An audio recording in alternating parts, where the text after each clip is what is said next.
Pada video kali ini, kami akan memaparkan hasil analisis terkait studi kasus yang diperoleh melalui Journal of Social Sciences and Humanities, American Institute of Science berjudul Human Trafficking in the South Asian Region, SRRC's Response Initiative karya Senthil Kumar yang dipublikasikan pada tahun 2015. Jurnal ini membahas terkait isu human trafficking yang kami analisis menggunakan kerangka analisis securitization. Secara umum, jurnal ini membahas terkait perdagangan manusia di kawasan Asia Selatan. Kejahatan berbasis pelanggaran hak asasi manusia menggarisbawahi anomali moralitas seperti pariwisata seks anak di pusat keagamaan, mobilisasi perdagangan seks di India yang mendatangkan perempuan dan anak-anak dari Uzbekistan, Ukraina, dan Rusia, hingga masalah perekrutan tenaga kerja berlisensi yang tidak bermoral. Istilah perdagangan manusia pertama kali digunakan pada pertengahan abad ke-20, yaitu perdagangan budak putih dan perdagangan perempuan dan anak-anak. Hal ini merujuk pada pemaksaan perempuan dan anak-anak ke dalam prostitusi. Pada tahun 2000, Majelis Umum sebagai bagian dari protokol PBB untuk mencegah, menekan, dan menghukum perdagangan manusia, terutama perempuan dan anak-anak, mengadopsi definisi terperinci dan luas tentang perdagangan manusia. Definisi ini adalah definisi yang paling sering dikutip saat ini. A. Perdagangan orang berarti perekrutan, pengangkutan, pemindahan, penampungan atau penerimaan orang dengan cara ancaman atau penggunaan kekerasan atau bentuk-bentuk pemaksaan lainnya. Penculikan, penipuan, tipu daya, penyalahgunaan kekuasaan atau posisi rentan atau pemberian atau penerimaan pembayaran atau manfaat untuk memperoleh persetujuan dari orang yang memegang kendali atas orang lain untuk tujuan eksploitasi. Eksploitasi harus mencakup paling tidak eksploitasi pelacuran orang lain atau bentuk-bentuk eksploitasi seksual lainnya, kerja paksa atau layanan, perbudakan atau praktik-praktik yang serupa dengan perbudakan, kerja rodi atau pengambilan organ tubuh.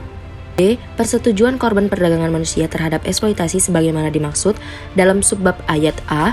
Pasal ini tidak relevan lagi apabila salah satu cara sebagaimana dimaksud dalam subbab ayat A telah digunakan. C. Perekrutan, pengangkutan, pemindahan, penampungan atau penerimaan seorang anak untuk tujuan eksploitasi akan dianggap sebagai perdagangan manusia, meskipun hal ini tidak melibatkan cara-cara yang disebutkan dalam sub ayat A pasal ini. D. Anak berarti setiap orang yang berusia di bawah 18 tahun. Mengacu pada salah satu buku yang ditulis oleh Barry Buzan, Weaver, dan juga Will tentang securitization. Security, a new framework from analysis yang membahas tentang TOC atau Transnational Organized Crime. Dan dalam hal ini, TOC dapat dilihat menjadi salah satu bagian dari bentuk ancaman non-militer dengan mengacu pada sektor-sektor lingkungan, ekonomi, sosial, dan juga politik. Berdasarkan data, sekitar 225.000 orang yang berasal dari South Asian Association for Regional Cooperation termasuk ke dalam perdagangan manusia. Negara tersebut meliputi India, Pakistan, Nepal, Afghanistan, Bangladesh, dan Sri Lanka. Perempuan dan anak menjadi yang paling rentan dalam perdagangan manusia di Asia Selatan.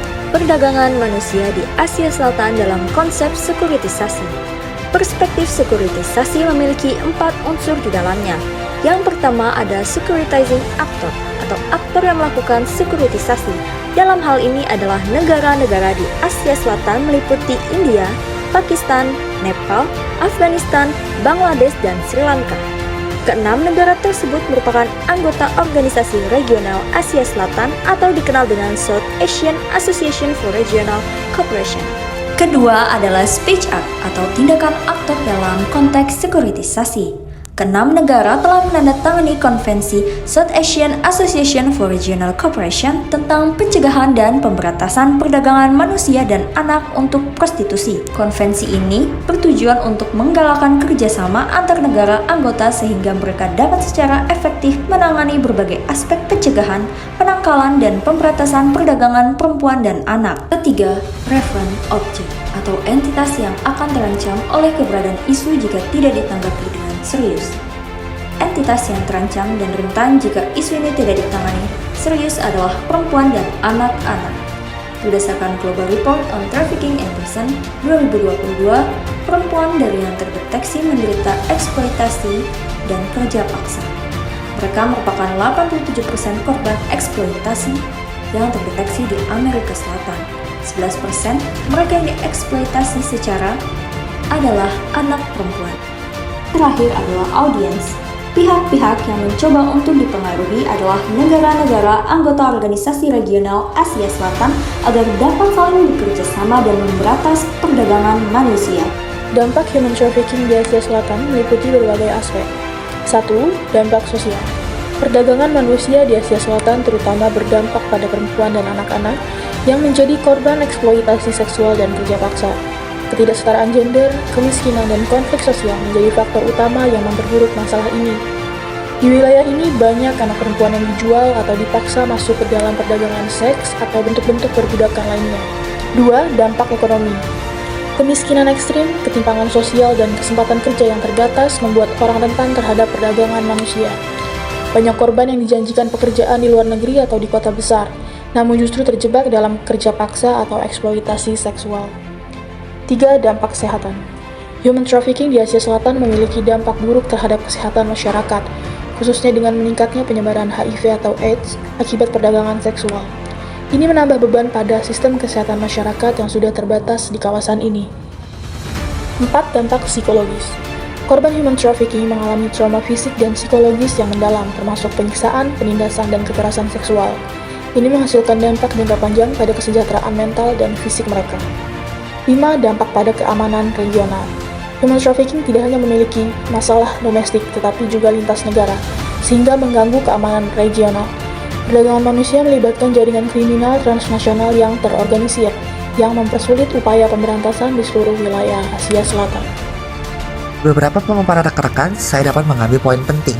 Human trafficking ini dilakukan dengan cara yang ofensif atau dengan kekerasan di beberapa situasi penyalahgunaan kekuasaan dengan target kaum marginal. Sebagian besar bentuk eksploitasi ini adalah pelacuran, pengambilan organ tubuh, dan perbudakan.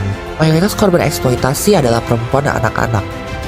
Anak ataupun anak-anak yang diperkerjakan di bawah umur, underage ataupun minor, di bawah 18 tahun, paham mengenai concern, tidak dapat mengambil keputusan dengan baik, memahami apa hak-hak mereka yang seharusnya terpenuhi oleh perusahaan yang merekrut.